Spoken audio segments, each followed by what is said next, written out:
Halo semua, balik lagi nih di channel Ulas Manga. Pada video kali ini, kita akan membahas episode Kaiju chapter nomor 8. Buat kalian yang baru bergabung, jangan lupa untuk tonton video Ulas Manga sebelum-sebelumnya, agar kalian tidak kebingungan dengan cerita kali ini. Jangan lupa juga untuk bantu dan support Ulas Manga dengan menekan tombol like, subscribe, dan bunyikan tombol lonceng. Cerita sebelumnya, Kikoru Shinomiya terluka parah. Dia terkena serangan telak pada dada kirinya. Kikoru mencoba bertahan.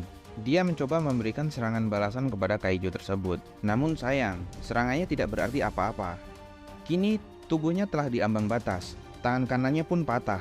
Kikoru terpojokkan. Dia tersungkur lemas tak berdaya. Air matanya perlahan menetes. Harapan seolah telah pupus. Kini dia hanya bisa pasrah. Namun, Kafka tiba-tiba muncul di hadapannya. Dia sangat terkejut bagaimana bisa Kafka tiba-tiba muncul di hadapannya. Kafka berkata kepada Kikoru bahwa dia telah berusaha dengan keras. Berkatnya, semua peserta dapat evakuasi dengan selamat.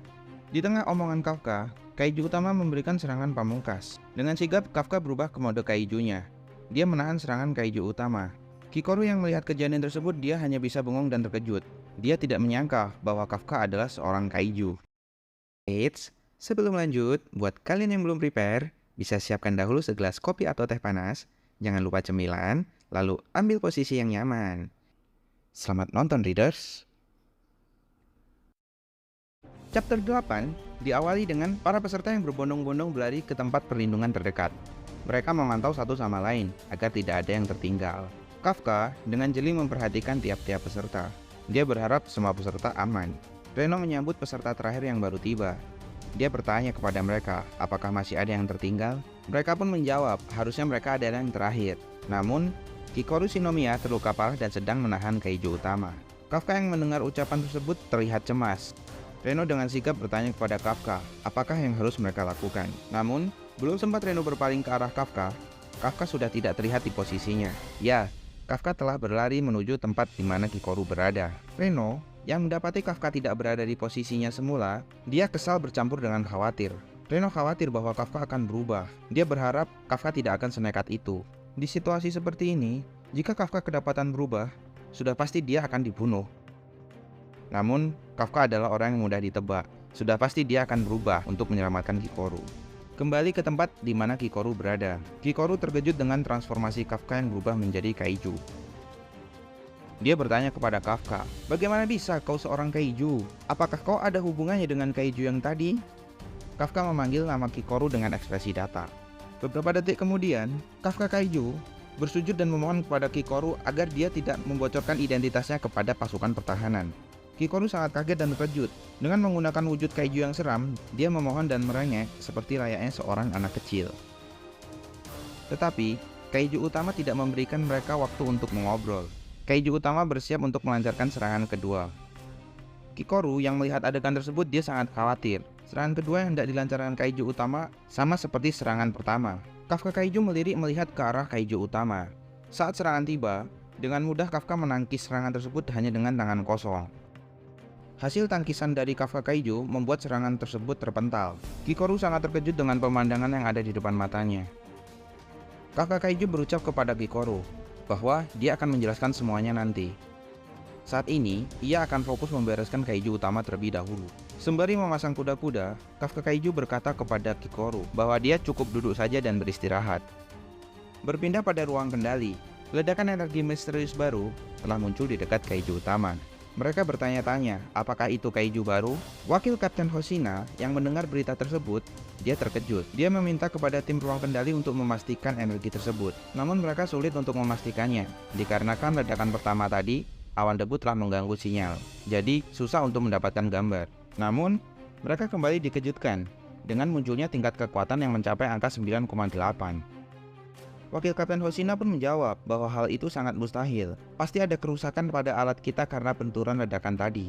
Jika memang muncul masuk dengan kekuatan sebesar itu, pasti akan masuk ke dalam sejarah sebagai kaiju terkuat yang pernah ada. Kafka kaiju dan kaiju utama bersiap melepaskan serangan secara bersamaan. Pada kaki kanan Kafka, muncul sebuah jangkar yang mencengkeram bumi sebagai titik tumpuan. Kini, pada kaki kanannya, terdapat 4 tumpuan. Kafka kaiju bergumam, bahwa dia tidak memiliki banyak waktu. Jadi, dia akan menyelesaikan ini dengan 1 kali pukulan. Pada siku kanan Kafka, terdapat sebuah lubang pembuangan yang bersifat sebagai pendorong. Dia mengerahkan seluruh tenaganya untuk menyerang kaiju utama. Kafka Kaiju dan Kaiju utama beradu tinju. Efek dari benturan kekuatan mereka berimbas pada hempasan angin yang sangat kuat. Kikoru sangat sulit untuk membuka mata dan melihat pertarungan mereka secara langsung, dikarenakan debu dan puing-puing bangunan yang berterbangan di sekitarnya. Efek dari serangan Kafka Kaiju membuat seluruh daging dan otot kaiju utama pada lengannya terkelupas. Ternyata efeknya masih berlanjut. Seluruh kulit, daging, bahkan otot kaiju terkelupas. Tulang lengan pada kaiju utama yang berbenturan langsung dengan Kafka Kaiju remuk dan perlahan-lahan hancur. Kini, tubuh kaiju utama meledak dan hancur tak bersisa. Kikoru yang melihat langsung adegan ini, dia tidak bisa berkata apa-apa. Dia benar-benar dibuat terkejut. Dengan hancurnya tubuh kaiju utama, Kafka pun berkata, "Kalau kau memang bisa bangkit, kita lihat apa kau bisa melakukannya sekarang." Tubuh kaiju utama tersebut terlihat mencoba untuk bangkit kembali. Kafka Kaiju yang melihat adegan tersebut terkejut dan khawatir. Dia berharap kaiju tersebut benar-benar tidak dapat bangkit kembali. Tubuh kaiju utama yang mencoba untuk bangkit ambruk. Sepertinya kaiju utama sudah tidak mungkin untuk bangkit kembali. Kafka Kaiju bernafas lega akan hal ini. Kikoru yang masih dalam posisi terkejut, dia hanya memasang muka datar dan tanpa berkedip. Dia hanya mematung tanpa ekspresi. Kafka Kaiju melirik kepada arah Kikoru. Dia langsung menghampiri Kikoru. Ternyata, tepat di belakang Kikoru terdapat seekor kaiju susulan. Kaiju susulan berhasil dikalahkan oleh Kafka Kaiju. Sepertinya keadaan sudah aman untuk sekarang. Kafka yang perlahan berubah menjadi wujud manusianya tersenyum kepada Kikoru. Dia sangat bersyukur melihat Kikoru baik-baik saja. Setelah Kafka sepenuhnya kembali ke wujud manusianya, dia berkata bahwa sebaiknya Kikoru berhati-hati atas dirinya sendiri.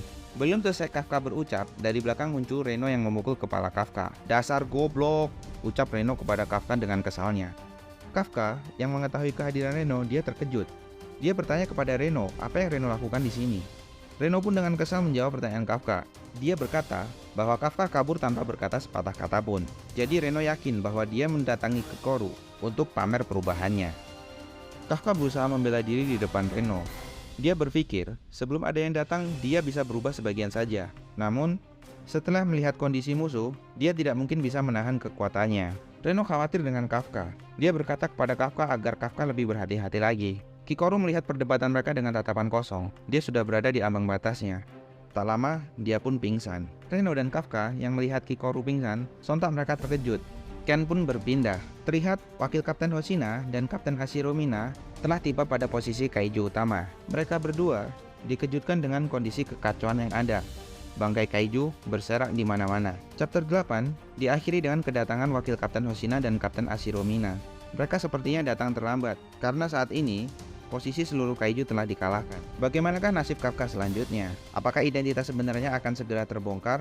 Lalu, apakah Kikoru Shinomiya bisa bertahan dengan semua luka yang ia miliki saat ini? Nantikan keseruan kisah dari Kafka dan teman-teman yang lainnya. Sampai jumpa lagi di chapter 9 dan bye-bye.